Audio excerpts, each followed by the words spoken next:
बिस्मिल्लाहिर्रहमानिर्रहीम। और आज ईद का पहला दिन है। कैपिटल टीवी, कैपिटल फैमिली की तरफ से देखने वाले तमाम नाजरीन को ईद मुबारक। और आज ईद के इस पहले दिन हमारे खुसूसी मेहमान हैं। 2 दफ़ा जो है वो गवर्नर रहे हैं, गवर्नर पंजाब रहे हैं, इसके अलावा ब्रिटिश पार्लियामेंट का हिस्सा भी रहे हैं। और आजकल जो एक नई जमात तो हम नहीं कह सकते, बहुत पुरानी जमात है मुस्लिम लीग काफ, उसके चीफ़ ऑर्गेनाइज़र हैं। और काफ़ी ज़्यादा अभी हम बात यही कर रहे थे कि उनके आने से मुस्लिम लीग काफ में रौनकें जो हैं वो लग गई हैं। चौधरी मोहम्मद सरवर साहब, एक्स गवर्नर सर, अस्सलाम वालेकुम। इसके अलावा आज मेरे साथ इस प्रोग्राम में मैंने ख़ुसूसी तौर पर हमारे जो रिपोर्टर हैं अली तारिक, बीट करते हैं पीटीआई इस्तेहकाम पार्टी मुस्लिम लीग काफ की, तो मैंने कहा ज़रा उनको साथ बिठा लें ताकि चौसब के साथ जब हम गपशप करेंगे तो अली तारिक से भी गपशप करते रहेंगे तो ज़्यादा आप लोगों को मज़ा आएगा। जी चौसब, कैसे हैं आप? ठीक है, अल्लाह का शुक्र। चौसब कैसे गुजार रहे हैं ईद आज?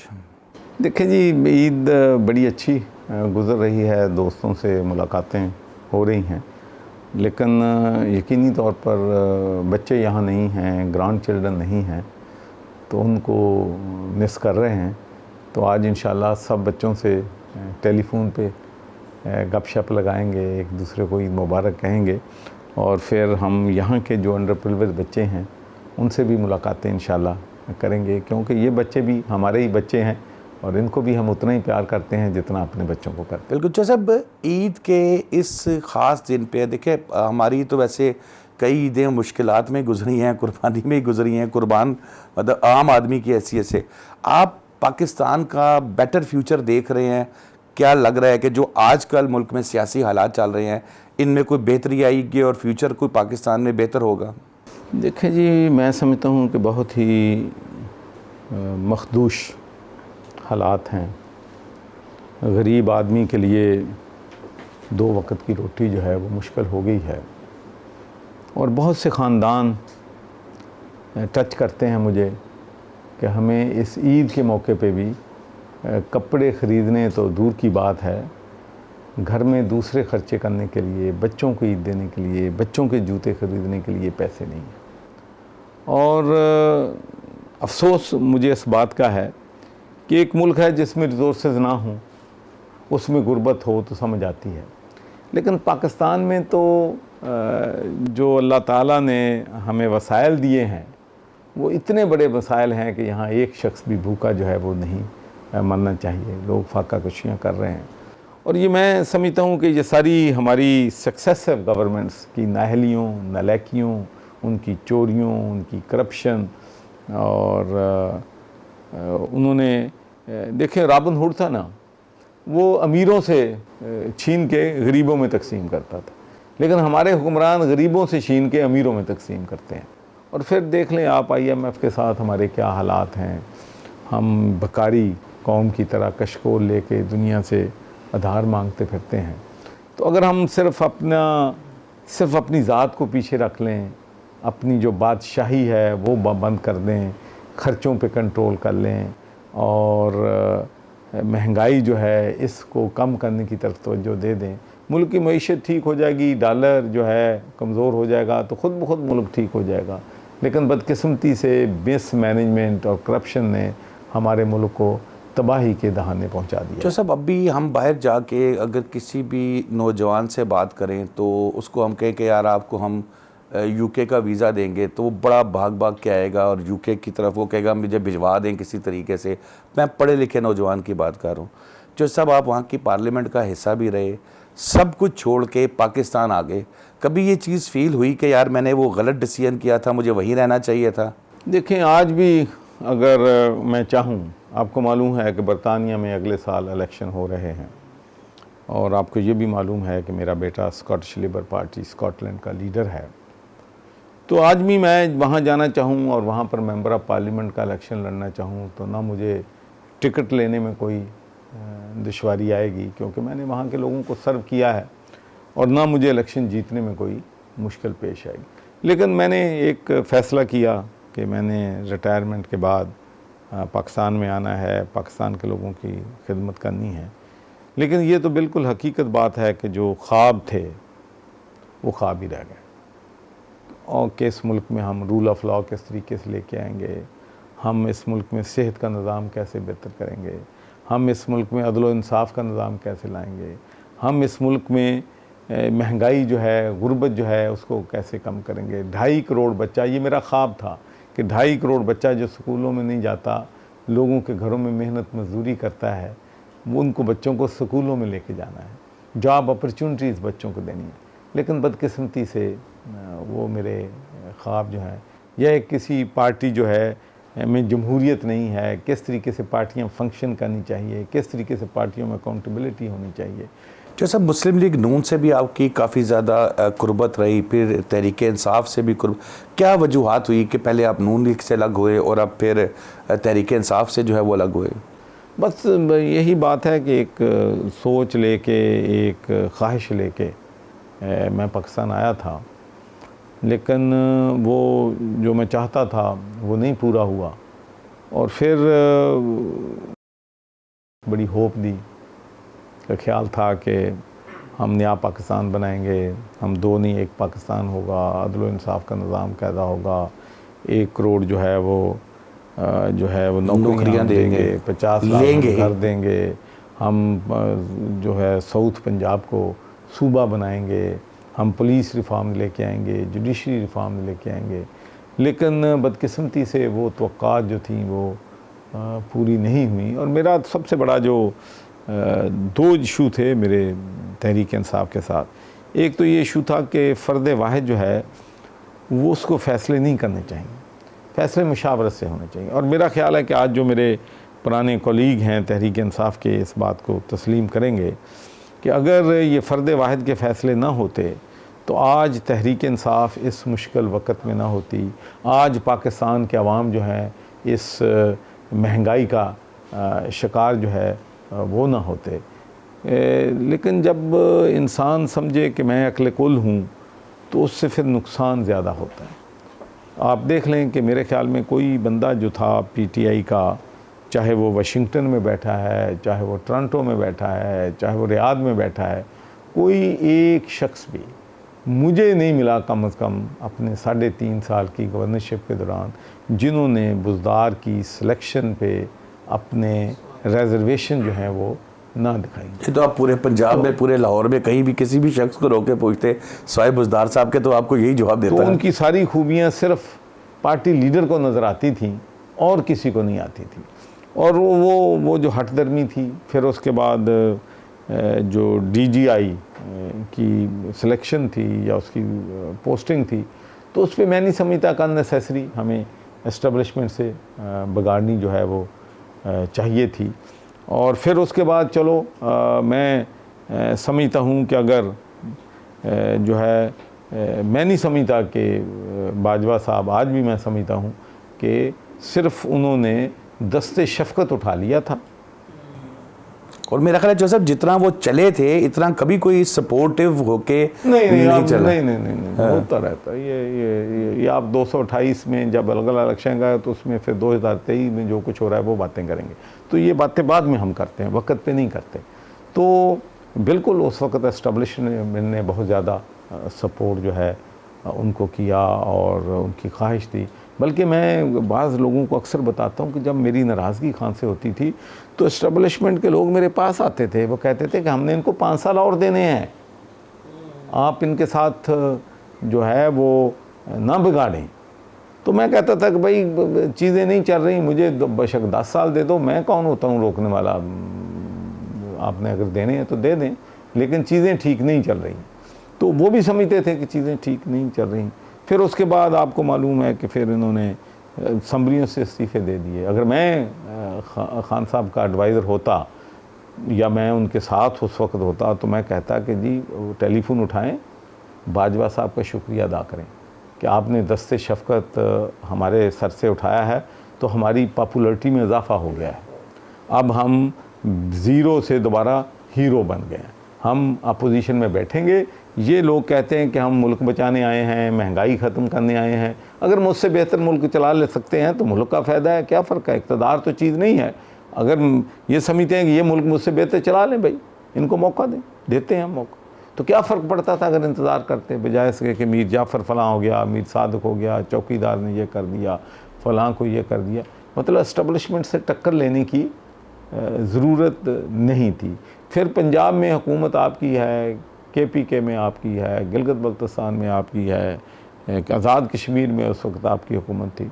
तो भाई मुझसे अगर कहे, मेरी पार्टी को पूछे कि भाई आपने मरकज़ में हुकूमत लेनी है तो पंजाब की, तो मैं एक मिनट नहीं सोचूंगा पंजाब की, इसलिए कि पंजाब के पास बजट है, कोई लाइबिलिटी नहीं है, 700-800 अरब रुपए का बजट है, और मरकज़ के पास तो सवाए कर्ज़े देने के, भीख मांगने के है ही नहीं। मैं मिसाल देता हूँ कि देखें, इन्होंने अब कहा है जी हम 9,400 अरब जो है कराएंगे, जो कि it's a very difficult and challenging task, लेकिन अगर उसमें से आप इंटरेस्ट निकाल लें और जो सूबों के पास पैसे देने और निकाल लें तो ज़ीरो पे आ जाते हैं, 1 रुपया नहीं है। $3.5 बिलियन या $4 बिलियन आपके इस वक्त फॉरेन रिज़र्व्स हैं, और बांग्लादेश के रिज़र्व्स 29 बिलियन हैं। अफ़गानिस्तान हमारा नेबर है, $9 बिलियन उनके रिज़र्व्स हैं।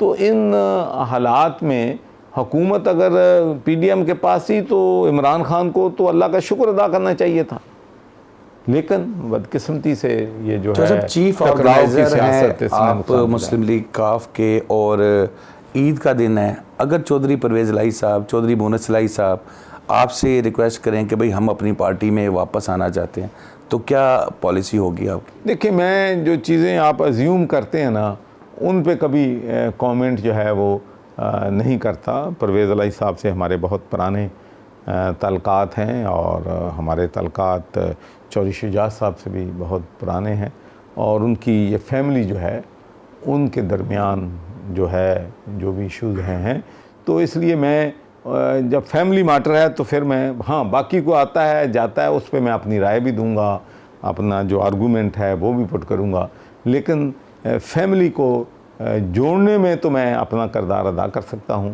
लेकिन उनको डिवाइड करने में मैं अपना रोल जो है बिल्कुल ठीक है। अली, आप बड़े खामोश बैठे हुए हैं, आप पॉलिटिकल रिपोर्टिंग करते हैं, तहरीक-ए-इस्तेहकाम पार्टी का क्या मुस्तकबिल आप देख रहे हैं? और बल्कि आप जो सबसे भी कोई सवाल करना चाहें तो इसमें आप कर सकते हैं। ये बताएं कि ये जो इस्तेहकाम पार्टी बनी है, इससे नो डाउट आपकी पार्टी को तो नुकसान होगा, आने वाले दिनों में नून लीग को फ़ायदा होगा, लेकिन पीपल्स पार्टी भी इस पार्टी बनने से नाराज़ हुई है, क्योंकि जनूबी पंजाब के कुछ लोग जो पीपल्स पार्टी में जाना चाह रहे थे, अब वो इस्तेहकाम पार्टी में आ रहे हैं। तो आपको क्या लगता है कि ये लीडर्स तो इकट्ठे कर रहे हैं, आगे आने वाले दिनों में सीटें निकाल लेंगे इलेक्शन में, या वो मुश्किल लगेगा इनको? देखें जी, सियासत में कुछ भी कहना जो है वो मुश्किल होता है, लेकिन जो वक्ती रिएक्शन है लोगों का, जो लोग पार्टी में गए हैं, उसमें जो PTI का वोटर है वो बहुत शदीद नाराज़गी का और हॉस्टिलिटी का इजहार जो है वो कर रहा है। ये फीडबैक हमें मिल रही है। बाकी पार्टी आती हैं, बनती रहती हैं, जाती रहती हैं, तो I wish them good luck. जैसे बुज़दार साहब के जैसे आप बता रहे हैं कि पूरी दुनिया से लड़ के खान साहब ने उनको बना दिया वज़ीर आला पंजाब, वो भी छोड़ गए पार्टी जब आपने, तो अगर वो आ जाए आपकी पार्टी में खुले दरवाजे। सवाल फिर वही बात मैंने पहले किया कि जब तक परवेज़ इलाही का तो मुश्किल है ना, बुज़दार साहब का तो। चलिए मैं इसको आसान कर देता हूँ। बुज़दार साहब अगर तरीके उसमें मुस्लिम लीग काफ में हो, तो क्या आप उनको टिकट्स तकसीम कर रहे हैं? MNA का टिकट देना पसंद करेंगे, MPA का, काउंसलर का, या देखिए मैं मुझे एक लाइटर उसमें एक आपकी आज ईद के मौके पे तो मुझसे ऐसी बात कोई ना कहलवाएं। देखें, ये उनका चॉइस है। मैं तो उस वक्त रद्द-ए-अमल करूँगा अगर कोई शख्स मुझे कहता है कि जी मैं आपकी पार्टी में आना चाहता हूँ, अच्छा, या किसी ने ख्वाहिश का इजहार किया, फिर मैं अपनी राय दूंगा कि वो मैं वेलकम करूँगा या नहीं करूँगा। अभी ऐसी कोई बात ही नहीं है तो मैं पहले लोगों को इंसल्ट करूँ, ह्यूमिलेट करूँ, ये अच्छी बात नहीं है। या मैं कहूँ मैं लेना चाहता हूँ, फिर भी अच्छी बात नहीं है। अगर कहूँ नहीं लेना चाहता, वो आना न चाहे, तो मेरे ख्याल में उस वक्त हमारा कमेंट देना बनता है जब कोई बंदा ख्वाहिशदार करता है कि मैं आपकी पार्टी में आना चाहता हूं। 9 मई के वाक़यात के हवाले से क्या कहेंगे? पाकिस्तान में अभी एक तो सुप्रीम कोर्ट में केस भी चल रहा है मिलिट्री कोर्ट्स के हवाले से, उस पर हम बात नहीं करेंगे क्योंकि ज़ाहिर है सब जुडिस मामला है, लेकिन जो 9 मई के वाक़यात हुए हैं वो भी पाकिस्तान की तारीख़ में इससे पहले नहीं हुए, तो क्या उन वाक़यात से PTI का ग्राफ जो है वो गिर गया है या मज़ीद बुलंद हुआ है? देखें, पहली बात तो यह है कि जो भी 9 मई को हुआ है, पूरी कौम, पूरा मुल्क, हम सब उसकी मजम्मत कर रहे हैं और इस बात पे भी इत्तफाक है। और मैं समझता हूँ कि DGISPR ने जो कहा है कि अगर वो लोग जिन्होंने जुर्म किया है लॉन्ड्री के ज़रिए पाक साफ़ भी होना चाहेंगे तो वो उनको पाक साफ़ नहीं करेंगे। तो मैं समझता हूँ कि ये बहुत ही इनकरेजिंग स्टेटमेंट है कि जो लोग भी इस घिनौने जुर्म में मुलव्वस हैं, इर्रिस्पेक्टिव कि वो किस पार्टी से उनका तल्लक है या किस पार्टी में जाना चाहते हैं, ये चले जाते हैं अपनी स्किन बचाने के लिए, लेकिन उनको माफ़ी जो है नहीं होगी। और हमारे मुल्क में अगर आप देखें कि जो बुनियादी ख़राबी है वो यही है, क्यों हमारे डाके बढ़ रहे हैं, चोरियां बढ़ रही हैं, लॉ एंड ऑर्डर की सिचुएशन बढ़ रही है, औरतों पे अटैक बढ़ रहे हैं, औरतों पे तेज़ाब फांकने के वाक़यात बढ़ रहे हैं, इस्मत दरी के वाक़यात जो हैं वो बढ़ रहे हैं, और चोरी और करप्शन और लूट खसूट जो है वो बढ़ रही है, इसलिए कि यहाँ पर जज़ा और सज़ा का निज़ाम नहीं है। अगर जज़ा और सज़ा का निज़ाम पाकिस्तान में आज आ जाए तो ये चोर डाकू माफिया जो हैं सारे अंडर कंट्रोल आ जाए, अंडर थम आ जाए। लेकिन मुसीबत हमारे मुल्क की हमेशा ये रही है, जब से मैंने एक्टिव पॉलिटिक्स पाकिस्तान की देख रहा हूँ, वो ये है कि अगर मेरे साथ है तो वो पाक साफ़ हो जाता है, अगर आपके साथ है तो सारा गुनहगार है। और फिर लॉन्ड्री लगती है, एक लॉन्ड्री, उस लॉन्ड्री में से नेक आदमी को गुजारते हैं, उसको गुनहगार बना देते हैं, गुनहगार को उस लॉन्ड्री से गुजारते हैं, उसको नेक पाक बना देते हैं। ये सिलसिला जब तक इस मुल्क में नहीं रुकेगा, ये मुल्क जो है सही डायरेक्शन में नहीं जा सकता। नाज़रीन, यहाँ लेते हैं एक छोटा सा ब्रेक। हमारी बड़ी दिलचस्प गुफ्तगू जो है साबिक गवर्नर पंजाब चौधरी मोहम्मद सरवर साहब के साथ जारी है। यहीं रहिएगा, जाइएगा नहीं, ब्रेक के बाद गुफ्तगू जारी रखेंगे। जो सब मुस्लिम लीग नून और पाकिस्तान पीपल्स पार्टी, इनके बारे में, क्योंकि लोग इनको, बहुत से लोग हैं जो पसंद नहीं करते और वो कोई थर्ड ऑप्शन तलाश कर रहे हैं। वो PTI की तरफ गए थे, अब वहाँ से भी उनको मायूसी हुई कि वो चीज़ नहीं है। तो आपकी क्या लाइन होगी मुस्लिम लीग काफ के चीफ? ये बहुत अहम आपने सवाल उठाया है, चूँकि हमारी जो पार्लिमान है उसके हमारे पहले 3 मेंबर थे, अब हुसैन अलाई साहब भी आ गए हैं। तो पार्लिमानी पार्टी का फ़ैसला है कि उन्होंने PDM में जाना है। तो ये हमारी सुप्रीम कोर्ट ने भी फ़ैसला किया है कि जो पार्लिमानी पार्टी चाहे उस पे पार्टी लीडरशिप को जो है असरअंदाज नहीं होना चाहिए। तो अब इंशाल्लाह मेरे ख़्याल में जो है 9-10 अगस्त को हुकूमतें जो हैं वो बर्खास्त होंगी और फिर उसके बाद फ्रैंक एंड ओपन डिस्कशन होगी पार्टी के अंदर कि हमारा फ्यूचर का बयानिया क्या होना है, हमारा फ्यूचर का लाए अमल जो है वो क्या होगा, क्या हम नून के साथ सीट एडजस्टमेंट करेंगे या किसी और पार्टी के साथ सीट एडजस्टमेंट करेंगे या किस बयानिए पे हम जो इलेक्शन में। सर, इलेक्शन नज़र आ रहे हैं आपको इसी साल? बहुत कहना ये बात मुश्किल है, इसलिए कि जुलाई में जो हैं वो कहते हैं कि सैलाब जो हैं फिर मुतवक्के हैं और फिर कौन से, कुदरती या ज़मीनी सैलाब जो हैं? नहीं होंगे तो वो तो पाकिस्तान में भी तो सियासी सैलाब तो आते रहते हैं। होंगे तो कुदरती, लेकिन ये हो सकता है कि उनको थोड़ा सा बढ़ा चढ़ा के बयान किया जाए। सही। जो सब आगे पाकिस्तान, मतलब आपकी हुकूमत अगर आती है, मुस्लिम लीग काफ की हुकूमत आती है, तो क्या आप फिर गवर्नर बनना पसंद करेंगे या इस दफ़ा आप चाहेंगे कि कोई चीफ़ एग्जेक्टिव वाली सीट हो? क्योंकि जो आपने बातें की हैं स्टार्ट में, इब्तिदा में, कि मैं ये करना चाहता हूँ, तो मेरे ख्याल में उसके लिए तो कोई एग्जेक्टिव सीट होनी चाहिए। देखिए, पहली दफ़ा तो सच्ची बात है कि गवर्नरशिप जो है वो मैंने कीन होकर ली थी और मैं आज भी शुक्रगुज़ार हूँ चौधरी निसार अली ख़ान साहब का भी, शहबाज साहब का भी और नवाज शरीफ साहब का, क्योंकि मेरी पार्टी के लिए कोई इतनी बड़ी कंट्रीब्यूशन नहीं थी और मैं उनके जो MNA MPs हैं उनका भी शुक्रगुज़ार हूँ कि मेरी अपॉइंटमेंट पे किसी ने इतराज़ नहीं किया पार्टी में। लेकिन ये दूसरी दफ़ा जो गवर्नरशिप है वो तो मुझे ज़बरदस्ती दी गई थी। मैं तो सेनेट का मेंबर था और मैं समझता था कि वहाँ पर मैं एनर्जी का महकमा में लेना चाहता था और मैं समझता हूँ, आज भी मैं समझता हूँ कि सबसे इम्पॉर्टेंट महकमा जो है वो एनर्जी का है। अगर जब तक हम एनर्जी का इशू रिज़ॉल्व नहीं करते उस वक्त तक इस मुल्क से महंगाई जो है वो ख़त्म नहीं हो सकती। दुकानदार देख लें, उसने इलेक्ट्रिसिटी गैस इस्तेमाल करनी है, घर में इलेक्ट्रिसिटी गैस इस्तेमाल करनी है। हमारी इंडस्ट्री जो है कंपेटिटिव उस वक्त होगी इंटरनेशनल कम्युनिटी के साथ जब गैस की और इलेक्ट्रिसिटी की कीमतें जो हैं वो कम होंगी। तो इसके लिए एक जामे प्रोग्राम है और मुझे यकीन था कि अगर मुझे 2-3 साल मिल जाते इसमें तो मैं पाकिस्तान का जो एनर्जी का इशू है वो हमेशा के लिए हल कर देता। इसलिए कि जब मैं बरतानिया में मेंबर ऑफ़ पार्लियामेंट था तो उस वक़्त मैं एक सेलेक्ट कमेटी है, parliamentary select committee Scottish affair, उसका मैं चेयरमैन था और मैंने एनर्जी पे बहुत ज़्यादा वहाँ पर काम किया था। I was given this task कि फ्यूचर एनर्जी नीड जो है बरतानिया की वो क्या होने चाहिए और एनर्जी सेविंग जो है किस तरीके से की जा सकती है। तो इसलिए मैं ये कहना चाहता हूँ कि 20% तो एनर्जी की सिर्फ हम अगर अवेयरनेस कैंपेन लॉन्च कर दें कि किस तरीके से एनर्जी की सेविंग हो सकती है, इंसुलेशन अगर कर दें हम अपनी छतों पे, दीवारों के अंदर अगर हम घर बनाते हैं उनमें इंसुलेशन ले आएँ। अगर हम ये जो एसी है इसका अगर दर्जा जो है हरारत जो है इसका हम 24 डिग्री सेंटीग्रेड पे रख दें तो 20-25% सेविंग हो जाती है अगर आप 16% पे रखें। और किसी डॉक्टर से भी पूछ लें वो कहता है कि टेम्परेचर 24% से कम नहीं होना चाहिए। तो ऐसी बहुत सी चीज़ें थी जो मैंने बरतानिया में जो रिकमेंडेशंस हुकूमत को की थी कि वहाँ पर इस तरीके से एनर्जी जो है वो सेव हो सकती है। तो हमारे जितने भी हमारे बड़े बड़े लोग हैं, लीड है, ब्यूरोक्रेट्स हैं, उनके घरों में जनाब साहब ने आना होता है दफ्तर में 9 बजे, एसी 7 बजे ऑन हो जाता है, फिर पता नहीं रात को किस वक्त तक बंद होता है।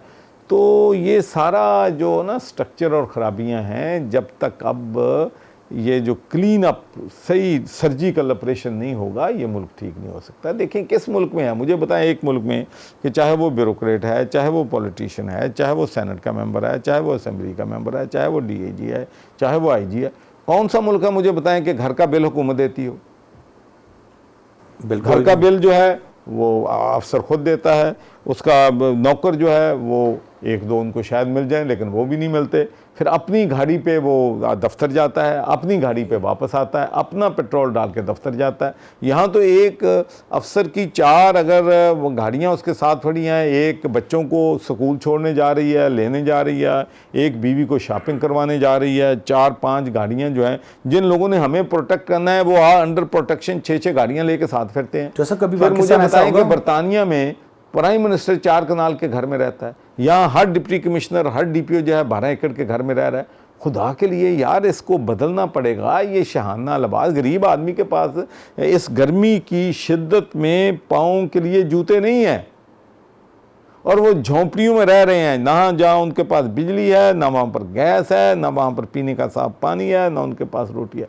भाई तुमने एलीट के लिए ये मुल्क जन्नत बना दिया और गरीब के लिए दोज़ख बना दिया। ये सारा काम ऐसे नहीं चलेगा। मैं आपको बता दूँ कितनी देर इनकलाब का रास्ता जो है वो लोग रोकेंगे। एक सेटबैक हुआ है, इनकलाब का रास्ता जो है मैं समझता हूँ कि तहरीक इंसाफ की गलत पॉलिसियों की वजह से इनकलाब का रास्ता जो है वो आसान नहीं हुआ, वो और मुश्किल हो गया। लेकिन इस मुल्क में आना है, इवेंचुअली आएगा, फिर अवाम खुद लेके आएंगे, कोई पार्टी नहीं लेके आएगी। जो सब सियासत पाकिस्तान पीपल्स पार्टी के आसिफ अली जरदारी साहब हैं, मियां मोहम्मद नवाज शरीफ साहब हैं, तहरीक इंसाफ के चेयरमैन हैं। अगर आप माशाल्लाह सीनियर सियासतदान हैं, आपको इन तीनों में से किसकी तर्ज सियासत बेहतर लगती है कि पाकिस्तान का मुस्तकबिल अगर इसके हाथ में दिया जाए तो कुछ बेहतर कर सकता है? क्योंकि नवाज शरीफ साहब के साथ भी काम किया है, तहरीक इंसाफ में भी आप रहे, पीपल्स पार्टी की सियासत को आप देख रहे हैं, इन तीनों शख्सियात में से। देखें जी, मैं इस बारे में मेरा ख्याल है कि आवाम को ही फैसला नहीं, आपकी राय, आप भी जो सब आप भी पाकिस्तान मैं अगर समझता कि अपना ये चीज़ें जो हैं ये लोग बेहतर कर सकते हैं तो मैं इन पार्टियों को कौन छोड़ता। मतलब फिर आप इस वक्त इसके अंदर जरदारी साहब को ये कहेंगे क्योंकि अभी तक उनकी पार्टी के साथ तो आपका कोई ऐसा नहीं, मैं किसी को भी नहीं कहता। देखें असल बात तो ये है कि जो मेजरमेंट है सक्सेस की वो तो ये है क्या हमने अपने मुल्क में जज़ा सज़ा का निज़ाम कर दिया है, क्या गरीब आदमी को इंसाफ मिलता है, क्या गरीब आदमी को रोटी 2 वक्त की मिलती है, क्या गरीब आदमी को रोटी जो है, आटा जो कितना महंगा हो गया है, घी कितना महंगा है, सब्ज़ियाँ कितनी महंगी हैं, क्या बच्चे लोगों को आप पेट पाल सकते हैं, क्या स्कूलों में जो इंतज़ामात हैं वो ठीक हैं, क्या 2.5 करोड़ बच्चा स्कूलों में वापस चला गया। तो ये सारी चीज़ें तो बद से बदतरीन होती जा रही हैं। हम हर इशू पे, चाहे वो डिज़ीज़ का इशू है, पावर्टी का इशू है, फॉरेन रिज़र्व का इशू, हम दुनिया में सबसे नीचे हैं। चाहे जुडिशरी को इंसाफ देने का इशू, हर चीज़ में दुनिया में सबसे नीचे हैं।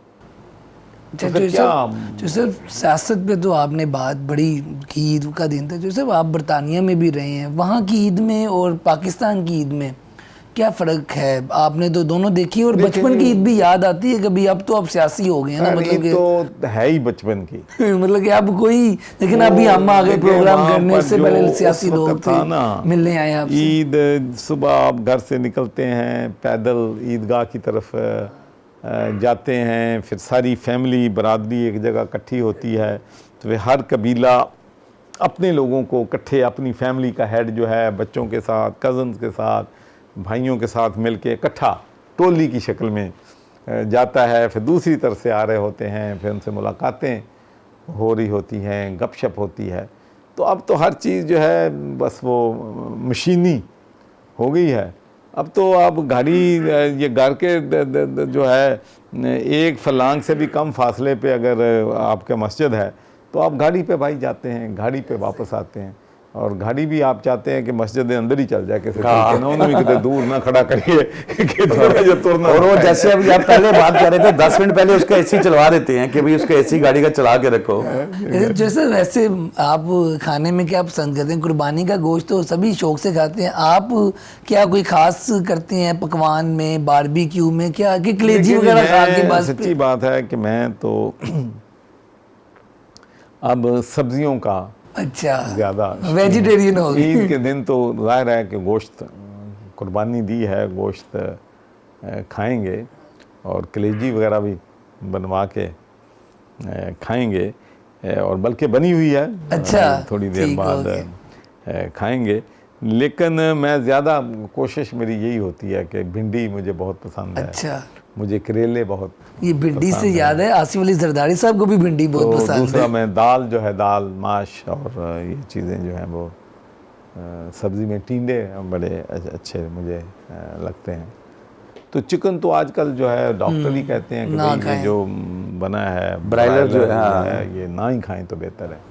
अच्छा, जो साहब ये भी बताएं कि जैसे बचपन की जो ईद थी, बड़ा शौक होता था ना जानवर लाने का, फिर उसकी सेवा वगैरह करने का, तो अब तो वो सूरत हाल नहीं होगी, तो बच्चे अब सूरत हाल ये है कि हमारा चूँकि ज़्यादा कुर्बानियाँ जो हैं हम वो अपने गांव में देते हैं, तो हमारी रूटीन ये है कि एक कुर्बानी हम यहाँ करते यहाँ हैं, पे करते, तो कि ईद का जो पहला दिन है, और ईद के फिर दूसरे या तीसरे दिन हम जो है फिर गांव चले जाते हैं। सही।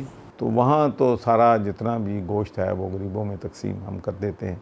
तो मैं इसलिए लोगों को भी यही कहता हूँ कि भाई हमारे बहुत से पाकिस्तानी भाई और बहनें हैं जिनको सिर्फ कुर्बानी के दिन गोश्त जो है खाना नसीब होता है, वो अफोर्ड नहीं कर सकते। बिल्कुल।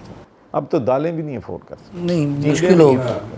अब तो गुर्बत बर्बाद हो गए हैं लोग, बिजनेसें बर्बाद हो गई, टेक्सटाइल मिलें सारी बंद करी हैं, फैक्ट्रियां बंद करी हैं।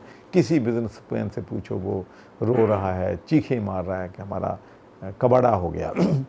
तो आज के दिन तो मैं लोगों से यही कहता हूँ कि भाई जिन लोगों ने कुर्बानी दी है ना, मेक श्योर करें कि उनके घर गोश्त ना बेचें। सिर्फ उन लोगों के घर गोश्त बेचें जो कुर्बानी नहीं दे सके, और जो कुर्बानी नहीं दे सका ना वो गरीब ही है। कभी हो नहीं सकता कोई मुसलमान हमारा जिसको अफोर्ड कर सकता हो थोड़ा बहुत कि वो कुर्बानी ना दे, वो कुर्बानी देता है।